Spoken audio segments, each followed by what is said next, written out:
Manuel, fue solo por oírlo, no por oír mis versos, los había escuchado leer, no por aquello de los aplausos de una multitud, unos momentos solo entre la multitud me hacen daño, por oírlo a usted, por eso fui. Si al menos lo hubiera visto, pero ni aún eso. No saqué de esa noche, sino que una frase de usted sobre mi soneto me abriera de nuevo la llaga central de mi corazón, nada más.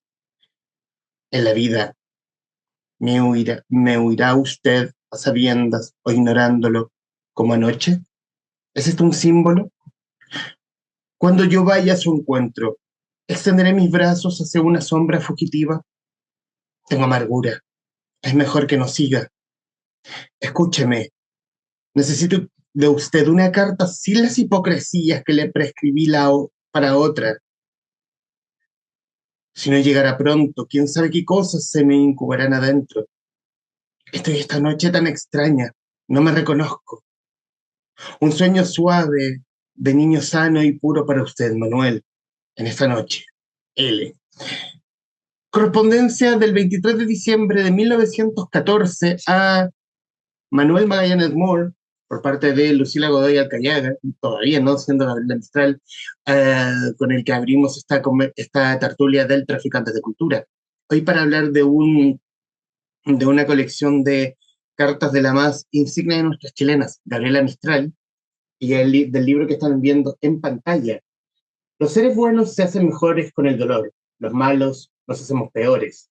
Cartas de amor de 1905-1956, libro que va de la mano de la colección mistraliana de ediciones Libros del Cardo, y con quien tenemos el gusto de conversar, con quien estuvo a cargo de la investigación, compilación y selección, la poeta y editora Gladys González. Gladys, muchísimas gracias por su tiempo para con los traficantes de cultura.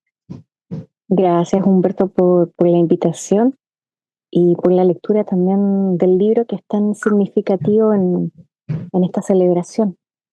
En esta celebración de los 80 años del Nobel, que siento y creo, aquí es más una percepción, aquí vamos quizás a meternos en Honduras, como se dice, eh, no está tan, no tiene tanta relevancia como pueden tener otros poetas, como que Gabriela sigue siendo una ventanita de la historia del patriarcado chileno, por lo menos del hito cultural. No sé qué le parece.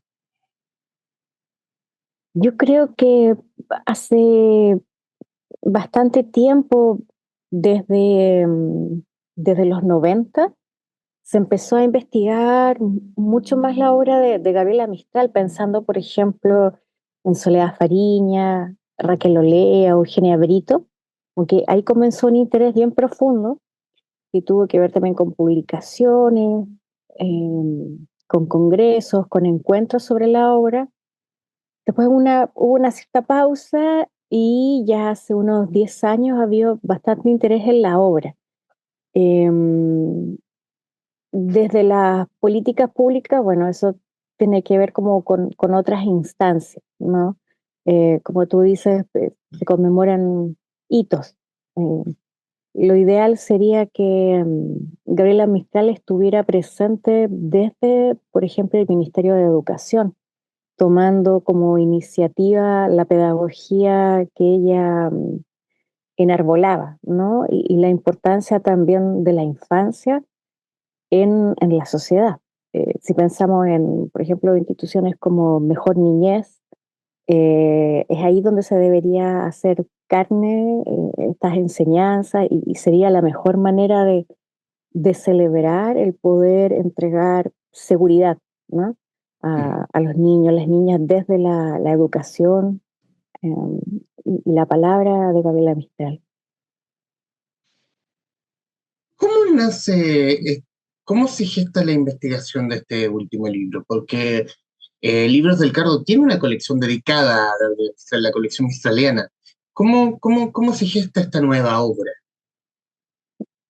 La colección empezó el año 2014 con un trabajo de investigación y el primer libro fue una publicación de Lila Semboraín, que fue una de las fundadoras de la Escuela de Escritura Creativa en la Universidad de Nueva York. Ella hizo su tesis doctoral sobre Gabriela Mistral, que se llama Gabriela Mistral, una mujer sin rostro.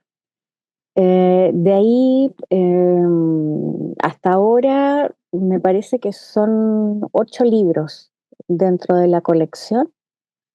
Y bueno, todo el proceso de investigación ha sido bien particular porque es parte de un archivo público, ¿no? Y hace un tiempo se han ido digitalizando muchos más documentos, más material. También hay un archivo sonoro, ahora uno puede ingresar a la página de la Biblioteca Nacional, es sonoro, hay algunos videos, me parece.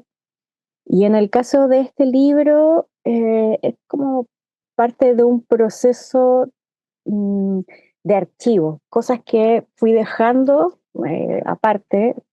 Por ejemplo, está el herbario mistraliano, donde también hay cartas, pero de otro talante, ¿no? Están los cuentos y autobiografías, la revista Mirella también. Y estas cartas tienen la particularidad de situarnos frente a otra Gabriela Mistral, ¿no? Una Gabriela Mistral en donde se abre a la emotividad y hay una noción de archivo personal bastante importante. Y yo creo que eso hace una diferenciación de otros escritores o escritoras. Hay textos escritos a máquina, a mano, fotografías, o sea, todo el legado que se entregó a la Biblioteca Nacional es una cosa muy, muy preciada, ¿no? Y es inmenso, como que se pueden hacer un montón de otras colecciones a partir de lo que allí está. Y en ese trabajo también de curatoría de estas cartas, eh, quizás no persiguiendo esa Gabriela Mistral emotiva, pero simplemente haciendo esta misma curatoría, la emotividad salió. ¿Cómo fue el trabajo mismo de curatoría? Si es que hubo una curatoría o selección de estas mismas correspondencias. Eso es un proceso bien delicado porque también al ingresar al género epistolar, uno tiene un espectro de la vida íntima de otra persona, ¿no? Entonces la idea de este libro era que fuera una muestra, no totalitaria, no única, no exclusiva, sino como tú dices, hay una edición, una compilación, una selección, en donde se muestran distintos procesos y distintos periodos de la vida de Gabriela Mistral. Y el interés principal, y que fue parte del orden clasificatorio, era exhibir también el tiempo en el que ella estaba, los procesos políticos, por ejemplo, los distintos viajes, los distintos lugares donde ella vivió, desde el norte de Chile, el sur, México, Estados Unidos, y también los circuitos culturales con los cuales ella tenía cercanía. Hay fotografías también que son bastante importantes, por ejemplo, para conocer a Yin Yin, que yo creo que es un personaje medular en la vida de Gabriela Mistral. Eh, y es un periodo muy doloroso de su vida, ¿no? Que se extendió hasta su muerte. Bueno, decir también que el libro está compuesto por textos dirigidos a Alfredo Videla Pineda, a Miguel Magallanes Moore, a Doris Dana, a Juan Miguel Pablo Godoy Mendoza, a Tinjín y a Palma Guillén, cuerpos que se suman a una misiva con copia dirigida a Graciela Menéndez anunciando la muerte de Tinjín en 1943. También siento, digamos, como en la cosa más libros dando vueltas de Gabriela Mistral, hoy editados por otras editoriales, que quizás no tienen ese, que rescatan como a la Gabriela filósofa pensando en el mundo, como pensando en la religiosidad, pero pocos textos quizás hablen de la, de la Gabriela que vive, de la Gabriela interior en el fondo, la que ha recorrido esta como siendo ella bien hija de su tiempo, según el tiempo en todo caso, desde principios de siglo, siendo cónsul, el desprecio de un país completo. Mm. su pasada por México. Es como son distintas Gabrielas, pero distintas Gabrielas acordes a distintos periodos de ese tiempo. Sí, justamente, y en el libro también está esa idea de poder reflejar lo que tú decías con tanta certeza, ¿no? El abandono también, desde su territorio natal, desde Chile, frente, frente a su obra, ¿no? Como que ella no causaba tanta simpatía y le ocurrieron un montón de situaciones bastante difíciles que no, no fueron parte de ese proceso que ella también estaba viviendo, ¿no? Entre dos guerras, ¿no? Con la muerte de su hijo, el trabajo que tenía en los consulados. Entonces como que Chile estaba a destiempo de la vida de esta escritora, ¿no? Que era muy ninguneada.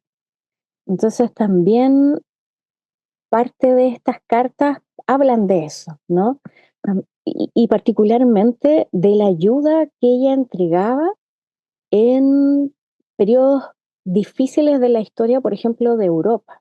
Eh, por ejemplo, es bien conocido que Pablo Neruda en el Winnipeg ayudó a muchos españoles migrantes a llegar a Chile, ¿no? Ella hizo lo mismo en España, pero de una manera más escondida porque podía perder su cargo, ¿no? Y yo creo que en el caso de estas cartas habla mucho de la discriminación sociocultural, como que se ve reflejada de manera constante la sensación de inseguridad frente a ser vista, frente al otro, frente al amor, frente a los estereotipos, ¿no? Que si bien en esta época es complejo, hace 100 años, muchísimo más, proveniendo de una familia rural, pobre, eh, y sin una educación que le diera un cartón, ¿no? Para poder ella trabajar libremente y tranquilamente. También uno lo ve que de lo que mencionas, de lo que se percibe en las cartas, también está plagado en su obra. Es también quizás, ella no se muestra, pero para eso está su obra, porque la obra en rigor creo que habla por ella, o creo que intenta que eso hable mejor de ella.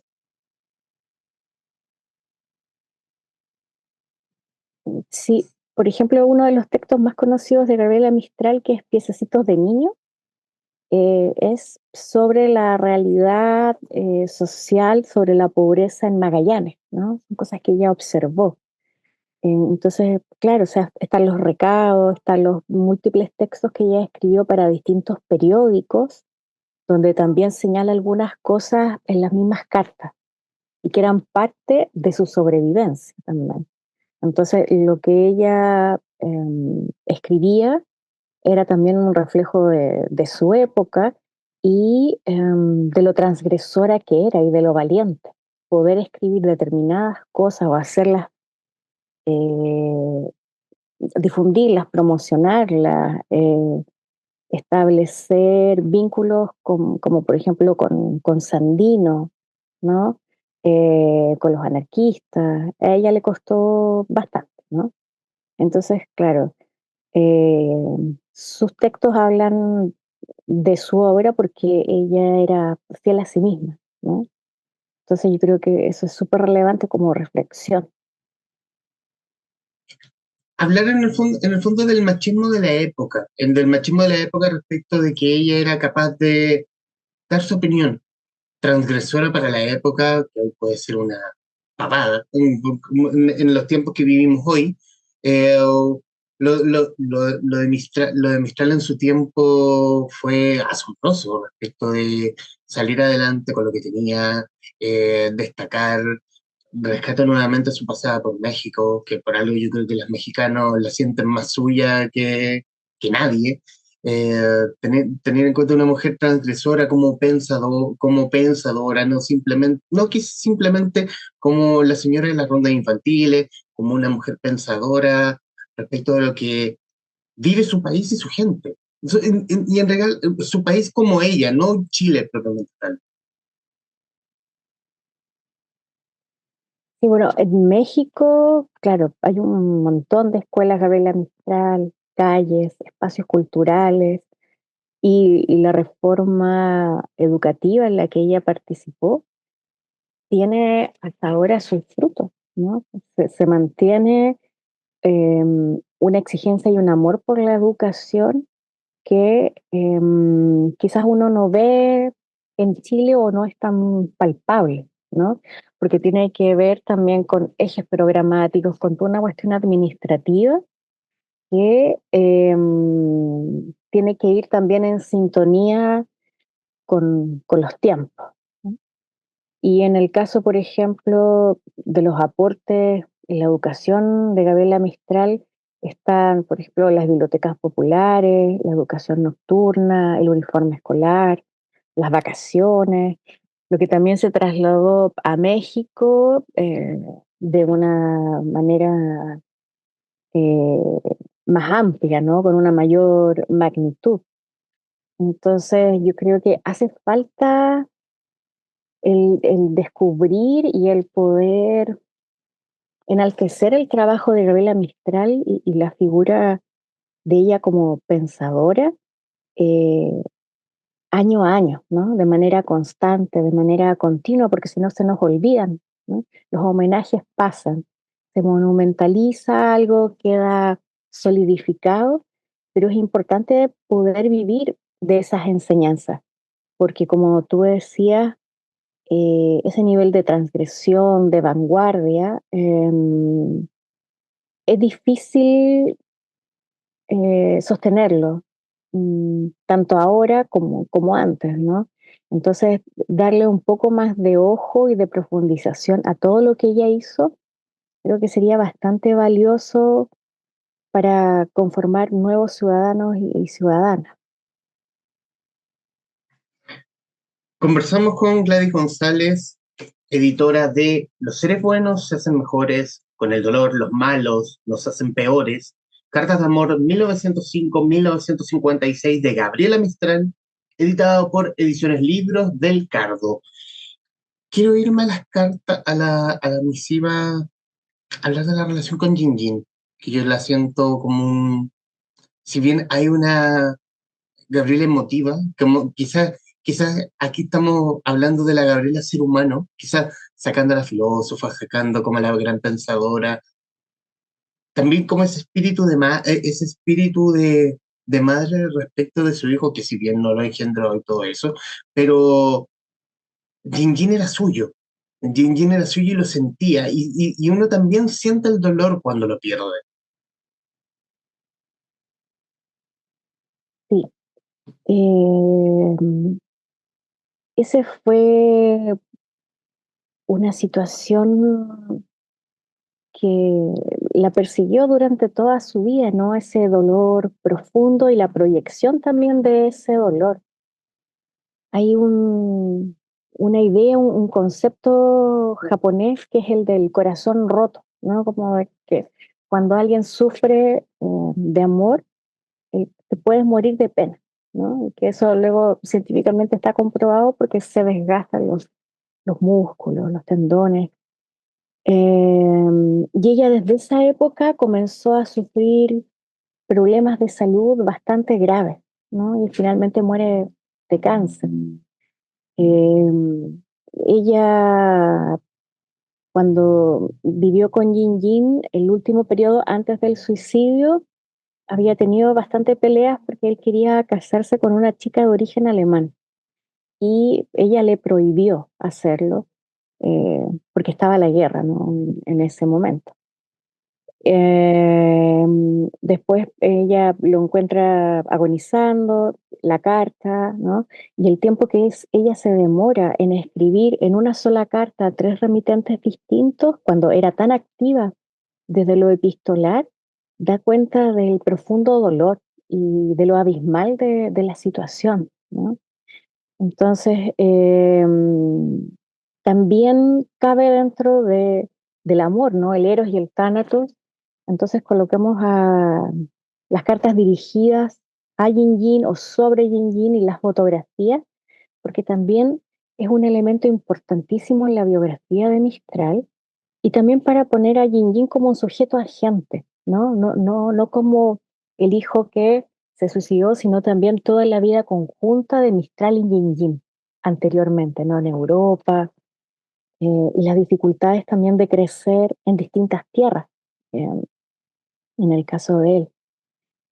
Y también el paso del tiempo, ¿no? Las fotografías en orden cronológico desde un niño pequeñito hasta un adulto con una mirada muy particular, ¿no? Una mirada muy fatal. Entonces, la idea es poder invitar a las personas a, a enamorarse de esta vida tan, tan nómade, tan agreste, pero también tan riquísima en libertad, ¿no? Es algo fundamental, yo creo, para poder entender a Gabriela Mistral.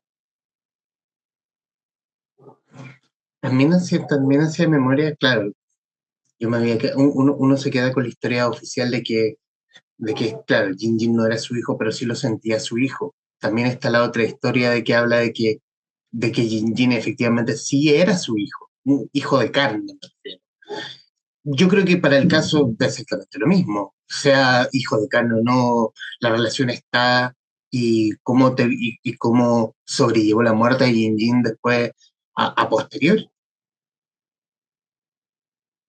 Y yo creo que lo más importante es el amor que prevalece, ¿no? Que es la idea general del libro, las distintas maneras de amar y las distintas formas en que uno eh, toma cuestiones de su propia vida y las va transformando. En el caso de Yin Yin, también está la fascinación de Gabriela Mistral por lo que podríamos denominar ahora parapsicología o el espiritismo. Am, Ella hacía viajes astrales y relataba en el otro libro de la colección que se llama Iniciática Astral y Precursora, que le veía, ¿no? Entonces antes del cumpleaños, antes de la muerte, ella se preparaba también con sus amigas, que eran de la logia de la Rosa Cruz, para poder encontrarse con él, lo veía, le soñaba. Entonces hay también situaciones tangenciales que van enriqueciendo la lectura sobre Gabriela Mistral. Si uno va uniendo como los distintos libros de la colección, se le va dando sentido a todo este transitar de Gabriela Mistral. Y yo creo que es súper interesante también el poder volver a las primeras cartas, por ejemplo, a Alfredo Videla Pineda, donde hay una Lucila, ¿no? Como tú decías, no es Gabriela Mistral, donde también expresa el reflejo de una época determinada, ¿no? El no poder tomarse de la mano, el ni siquiera poder visitar a la casa de alguien solo, sin chaperón, hasta las formas modernas del amor, ¿no? Con Doris Dana, con los viajes, viviendo juntas, como que también habla de un registro epocal en torno al amor, Eros y Tánatos, bastante interesante. A tu juicio, Gladys, ¿qué es para Chile Gabriela Mistral? Es una pregunta fácil de responder, porque me imagino que como todo, todo escritor o escritora en el mundo tienen su lugar en los espacios donde son amados, son leídos profusamente y hay un interés en ser descubiertos, en publicarlas, ¿no? En este caso como el de la colección. Yo creo que Gabriela Mistral, para el conjunto de personas con las cuales yo me relaciono, es una mujer sublime, ¿no? O sea, una mujer con una fortaleza, una entereza, una profunda generosidad respecto del otro que nos da que aprender, ¿no? Entonces, sería muy bueno retomar palabras como maestra, ¿no? O sea, para mí Gabriela Mistral es realmente una maestra, no solo en el sentido de la pedagogía, sino también en la manera en que ella vivió, ¿no? Esas personas iluminadas. Pero, por ejemplo, si uno lee estas cartas, se da cuenta que esa iluminación pasa por un profundo dolor, ¿no? Entonces yo creo que ella nos enseña a sobreponernos eh, y a no claudicar. Yo creo que quizás eso puede ser algo transversal, como una mujer valiente, ¿no? Que siguió su propio camino pese a las múltiples dificultades que la vida le puso por delante y también a las malas intenciones de muchas personas que no querían que ella brillara como correspondía, ¿no? Por su origen y por su forma de ser. En el tiempo que nos queda de esta grabación, Gladys, quiero darte las gracias por el tiempo, darte las gracias porque el rescate, este es un maravilloso rescate de Gabriela Mistral, conociendo una faceta quizás la, la más, no sé si la más amorosa de Gabriela Mistral, la más amorosa, la más de época, porque describe mucho de la historia. Yo creo y siento, no sé, alguien alguna vez me lo dijo, que respecto de que quizás por descubrir la obra de alguien es probablemente mirando sus cartas. Y aquí hay una muestra de ello, como para quien quizás no ha descubierto a Gabriela Mistral, que la ha oído, no falta esa gente, pero igual, que no he leído que esta es una buena oportunidad para conocer a la Gabriela Mistral, a Lucila Godoy incluso, incluso yéndolo un poquito más allá, que es una Gabriela amorosa, eh, amorosa bajo varios puntos de vista, como la madre, como el afecto de amigo, como el amor propiamente tal de pareja, descubrir a una Gabriela más desde el amor, creo yo, desde el interior sobre todo. Y también decir que, bueno, este libro está recién estrenado, y que, bueno, y que muy amablemente, Gladys, te agradezco la disposición que me haya mandado este ejemplar y que va a tener su presentación oficial el jueves 15 de mayo en el Bibliogam. ¿Qué nos puedes hablar de eso? Gracias, Humberto, por tu amabilidad.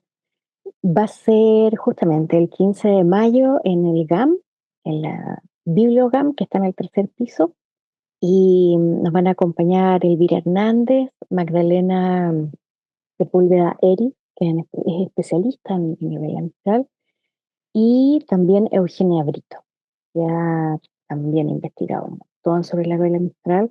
Y bueno, Elvira Hernández también con Soledad Fariña hicieron un trabajo bastante importante en los 90 sobre Mistral.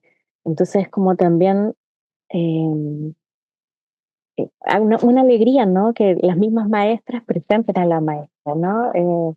Porque también es importante recordar que sin esas escritores que ahora tienen 70, 80 años, nosotros probablemente ya no estaríamos hablando de esto ni hubiéramos tenido referentes que nos hayan cambiado la manera de ver la literatura. Y yo creo que lo importante de este libro es que enseña a no rendirse, ¿no? O sea, pues como tú decías respecto a Lito, ella, claro, estamos hablando de una premio Nobel, pero una premio Nobel que fue apedreada en una plaza, que tuvo grandes dolores, problemas económicos. Entonces yo creo que es un buen libro para acompañarse y abrazar el amor de distintas maneras. Quizás la pregunta sea muy boba, la que voy a hacer, pero necesaria para lo que estamos hablando. Todavía nos falta descubrir a Gabriela Mistral desde sus cartas, sus textos que quizás aún no están digitalizados y no están disponibles al lector, a cualquier hijo de vecino que quiera saber de ella. Sabes que yo creo que sí, porque realmente es infinita en su producción, en su pensamiento, y siempre se descubren nuevos archivos o se digitalizan, se colocan en el archivo público, ¿no? Y ahora, por ejemplo, con la editorial tenemos 3 libros más en la colección que estamos haciendo. Uno sobre el anarquismo, otro infantil y otro que es una segunda parte de un libro que hicimos sobre oficios. Entonces yo creo que sí, o sea, es una mujer riquísima y también como ella tuvo que escribir mucho para periódicos, por ejemplo, hay un montón de textos dispersos, ¿no? Que uno puede ir encontrando para que haya un sentido de colección. Eh, yo les invito a leer a Gabriela Mistral, porque realmente cambia la vida. Uno ve las cosas desde otra perspectiva. Gladys, bueno, nuevamente reitero el tiempo para conversar con este podcast y estos minutos finales son suyos para que diga lo que guste respecto al libro de Gabriela Mistral o de lo que quiera.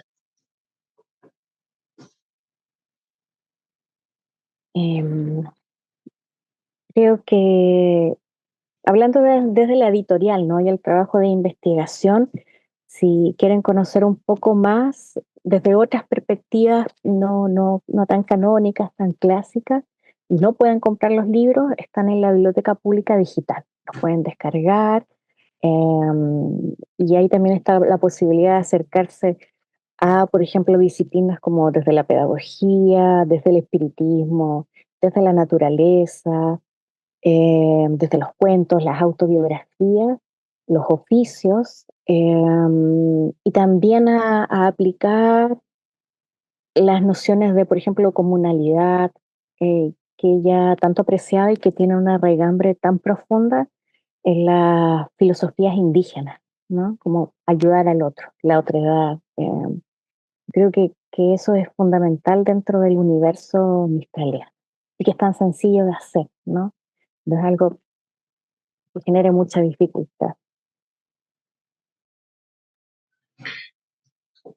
Gladys González, editora e investigadora y compiladora a cargo de Los seres buenos se hacen mejores con el dolor, los malos nos hacemos peores.